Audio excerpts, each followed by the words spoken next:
6월 17일 수요일 새벽 예배에 오신 모든 분들을 환영합니다. 주님께서 오늘도 우리 모두에게 약속하신 은혜를 허락하여 주실 줄로 믿습니다. 오늘 우리에게 주시는 말씀은 마태복음 14장 13절부터 21절까지의 말씀입니다. 마태복음 14장 13절부터 21절까지의 말씀을 각자의 자리에서 다 함께 한 목소리로 읽겠습니다. 예수께서 들으시고 배를 타고 떠나사 따로 빈들에 가시니 무리가 듣고 여러 고을로부터 걸어서 따라간지라. 예수께서 나오사 큰 무리를 보시고 불쌍히 여기사 그 중에 있는 병자를 고쳐 주시니라. 저녁이 되매 제자들이 나와 이르되 이곳은 빈들이요 때도 이미 저물었으니 무리를 보내어 마을에 들어가 먹을 것을 사 먹게 하소서. 예수께서 이르시되 갈 것 없다. 너희가 먹을 것을 주라. 제자들이 이르되 여기 우리에게 있는 것은 떡 5개와 물고기 2마리 뿐이니이다. 이르시되 그것을 내게 가져오라 하시고 무리를 명하여 잔디 위에 앉히시고 떡 5개와 물고기 2마리를 가지사 하늘을 우러러 축사하시고 떡을 떼어 제자들에게 주시매 제자들이 무리에게 주니 다 배불리 먹고 남은 조각을 12바구니에 차게 거두었으며 먹은 사람은 여자와 어린이 외에 5,000명이나 되었더라. 아멘. 저희는 계속해서 마태복음의 말씀을 가지고 아침마다 은혜를 나누고 있습니다. 우리 13절의 말씀을 다시 한번 읽어보겠습니다. 13절입니다. 예수께서 들으시고 배를 타고 떠나사 따로 빈들에 가시니 무리가 듣고 여러 고을로부터 걸어서 따라간지라.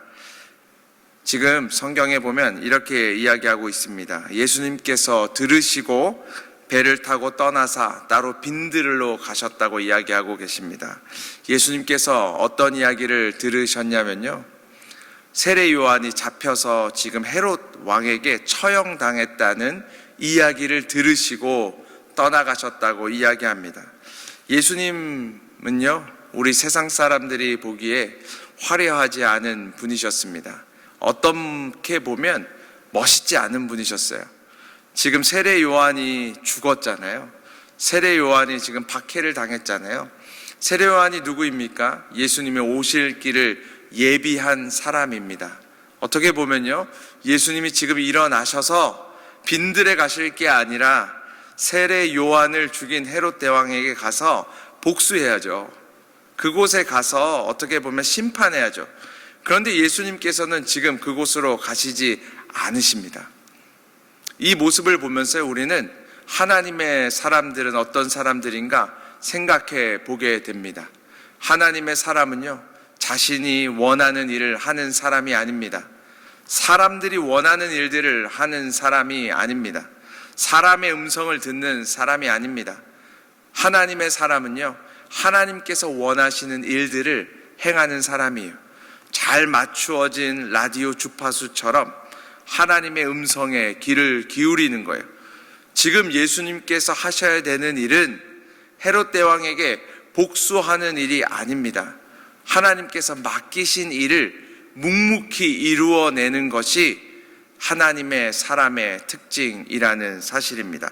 계속 보면 그것에 대해서 자세히 보여주고 있는데요, 14절의 말씀을 읽어보겠습니다. 14절입니다. 예수께서 나오사 큰 무리를 보시고 불쌍히 여기사 그 중에 있는 병자를 고쳐 주시니라. 예수님께서 왜 아무것도 없는 빈들로 지금 가시고 계십니까? 다른 것이 아니에요. 그곳에는 양들이 있기 때문이에요. 고통당하고 있는 목자 없이 길을 잃어버린 양들이 그곳에 있기 때문입니다. 예수님께서요, 빈들로 가셔서요, 병자들을 고쳐주셨다, 성경은 이야기하고 있습니다. 예수님의 사명이 바로 그거였다는 거죠. 예수님께 하나님께서 맡기신 것은 헤롯 대왕에게 복수하는 것이 아니고 세례 요한을 구하는 것이 아니고 지금 잃어버린 것 같은 어린 양들을 찾아가서 돌보는 일이라고 말씀하고 있는 것입니다. 우리들은 이런 생각을 많이 합니다. 열심히 하면 하나님께서 기뻐하시겠지. 아니에요. 열심히 하는 것을 넘어서요, 하나님께서 원하시는 일들을 우리는 해내야만 하는 하나님의 사람들이라는 거예요. 시카고의 윌로우 크릭 교회의 빌 하이벨스 목사님이 이런 말씀을 하신 적이 있습니다. 본인의 아이들을 이렇게 어떤 사람들에게 맡겨놓고 항상 이렇게 떠날 때가 많은 거예요. 아이들을 맡아주시는 분에게 늘 이렇게 말씀하셨다는 거예요. 뭐라고 이야기했냐면, 혹시나 우리 집에 불이 나서 다 타버려도 제가 책임을 묻지 않겠습니다. 그리고 우리 집에 있는 자동차에 상처가 나고 문제가 생겨도 제가 책임을 묻지 않겠습니다. 그러니까 제발 우리 아이들만 잘 돌봐 주십시오. 이런 무슨 뜻입니까? 아이들을 맡긴 것이 가장 중요한 일이라는 거죠. 지금 예수님께도요, 하나님께서 맡기신 수많은 일들이 있지만 그 양들을 돌보는 것이 하나님이 맡기신 사명이라는 거죠. 오늘 하루를 우리가 살아가면서도요, 우리는 수많은 일들을 할 수 있습니다. 그런데 우리는 생각해 봐야 됩니다. 하나님께서 나에게 사명으로 맡기신 일은 무엇인가? 그 일을 잘 해내는 것이 하나님의 사람의 덕목이라는 사실입니다. 15절과 16절의 말씀을 한번 읽어보겠습니다. 15절과 16절입니다. 저녁이 되매 제자들이 나와 이르되 이곳은 빈들이요 때도 이미 저물었으니 무리를 보내어 마을에 들어가 먹을 것을 사 먹게 하소서. 예수께서 이르시되 갈 것 없다. 너희가 먹을 것을 주라. 수많은 인파들이요 빈들에서 예수님을 만났습니다. 근데 예수님의 이야기를 듣느라요 저녁이 되어버린 거예요. 먹을 것은 없어요. 여러분 생각해 보십시오. 금식 집회가 아닌 이상 먹는 것이 얼마나 중요합니까? 우리가 수련회를 가게 돼도요 그 밥을 준비해 주시러 선생님들이, 권사님들이 많이 따라가잖아요. 먹을 것이 얼마나 중요합니까? 지금 수많은 사람들이 모여 있는데요 먹을 것이 없는 거예요. 그러니까 제자들이 생각해 보니까 유일한 방법은 무엇이냐면 이제는 여기서 멈추고 사람들을 각자 집으로 돌려보내는 방법밖에 없다고 생각을 했어요. 그리고 예수님께 요구했습니다. 이제는 사람들을 각자 집으로 돌려보내야 됩니다. 그들이 생각하기에 그 길밖에 없었어요. 그런데 예수님께서는 뭐라고 이야기하십니까? 이렇게 얘기하세요. 아니다. 그럴 것 없다. 너희가 먹을 것을 주라고 예수님께서는 말씀하시는 거예요. 여러분, 이것이 바로 예수님이요 일반적인 스승과 선생님과 다른 것입니다. 우리의 생각과 경험을 넘어서요 예수님은 예수님의 방법을 말씀하십니다. 너희가 먹을 것을 주라. 너희가 먹을 것을 주라.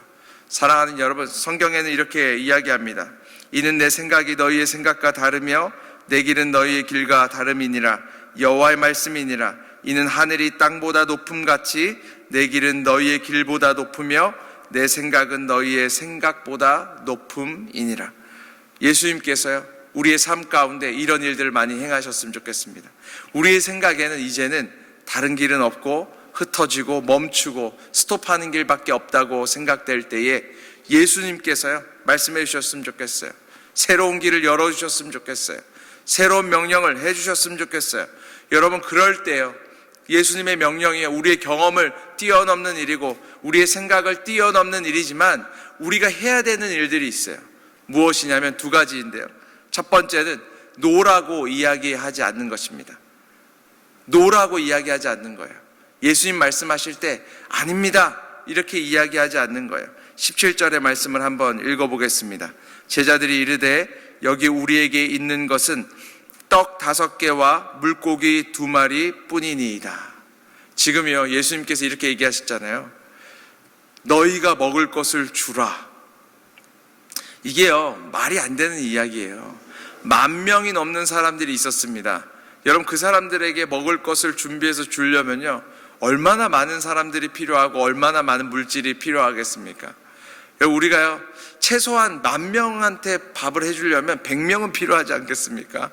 한 명이 100명 밥하는 거 쉽지 않잖아요. 그런데 지금 12제자밖에 없어요. 여러분, 그들이 가진 돈이 얼마나 되겠습니까? 그거 다 모아봐야 얼마나 되겠어요? 부족하지 않겠습니까? 그런데 예수님 얘기하시는 거예요. 너희가 먹을 것을 주라. 그런데 그때 이분들이 잘한 일이 있어요. 노라고 얘기하지 않았어요. 뭐라고 얘기했냐면 여기 어린아이에게 떡 5개와 물고기 2마리가 있습니다. 노라고 얘기한 건 아니죠. 적지만 이것이 있습니다, 이렇게 이야기했어요. 여러분, 에스겔서에 보면요, 놀라운 이야기가 있는데, 에스겔 선지자를 예수님께서 마른 뼈 가운데로 가게 하시잖아요. 그리고 예수님이 말씀하시잖아요. 이 마른 뼈들이 능히 살겠느냐, 이렇게 물어보실 때요, 에스겔 선지자가 참 잘한 것이 있습니다. 노라고 얘기하지 않았어요. 못 삽니다, 이렇게 얘기하지 않았어요. 주여, 주님이 아십니다. 주님께로 다시 올려드렸죠. 주여, 주님께서 아십니다. 여러분, 그럴 때요, 하나님의 역사가 일어나는 거죠.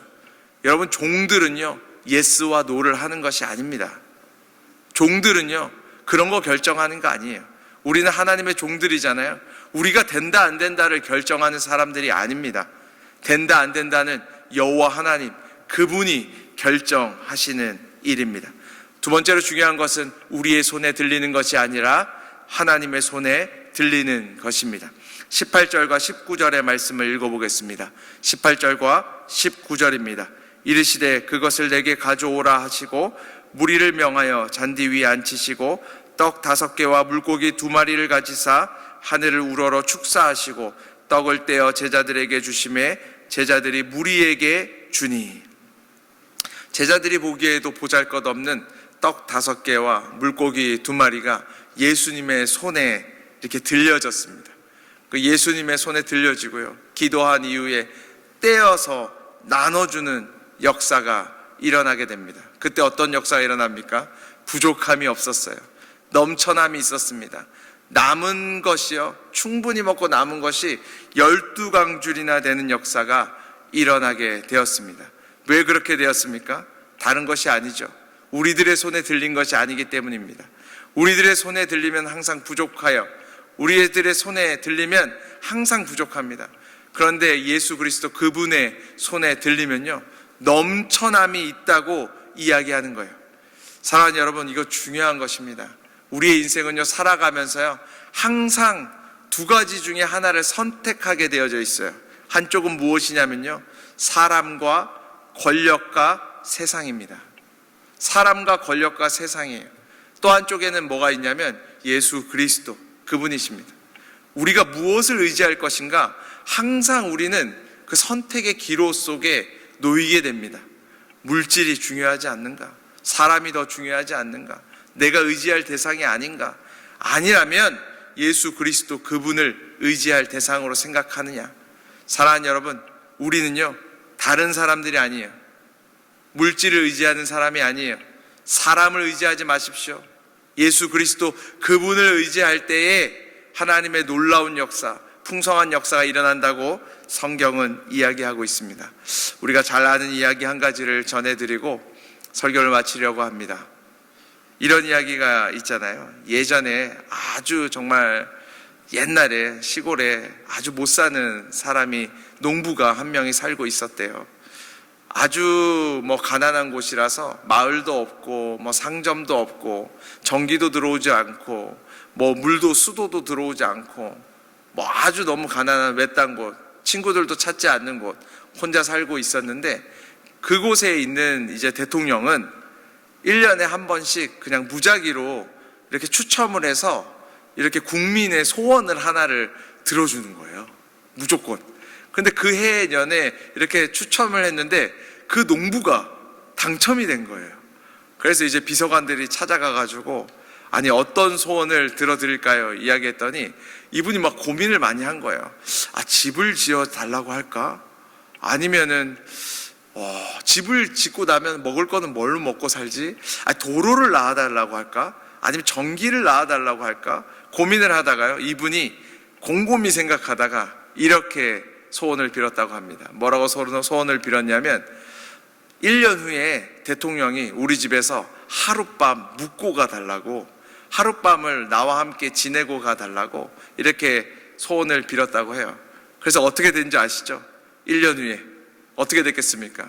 대통령이 가야 되니까 길이 생기고, 하룻밤을 묵어야 되니까 새로운 집을 다 지어놓고, 비서관들이 요리사들을 보내놓고, 창고를 보내놓고, 마을을 만들어 놓고, 모든 것이 변하는 역사가 일어나게 된 거죠. 대통령이 하룻밤 그분과 묵었는데요, 그렇게 놀라운 역사가 일어났습니다. 예수 그리스도 만왕의 왕이신 우리 주님이 우리의 인생과 함께 하시면요, 어떤 역사가 일어나겠습니까? 세상을 의지하지 말고, 사람을 의지하지 말고, 물질을 의지하지 말고 예수 그리스도, 그분을 의지함으로 승리하는 오늘 하루가 되기를 주님의 이름으로 축복합니다. 제가 잠시 기도하겠습니다. 하나님 아버지, 감사합니다. 주님의 모습을 보면서 우리의 사명을 다시 한번 생각해 봅니다. 우리에게 맡기신 아주 작은 사명이라 할지라도 우리 모두가 생명을 걸고 지키고 일하는 놀라운 역사가 일어나게 하여 주시옵소서. 무엇보다 이 세상을 의지하는 것보다, 물질을 의지하는 것보다, 인생을 의지하는 것보다 우리 주님을 의지함으로 오병이어의 기적이 우리들과 우리들의 각 가정과 교회 가운데 충만히 일어날 수 있도록 성령님 역사하여 주시옵소서. 감사드리며 예수 그리스도의 이름으로 기도드립니다. 아멘.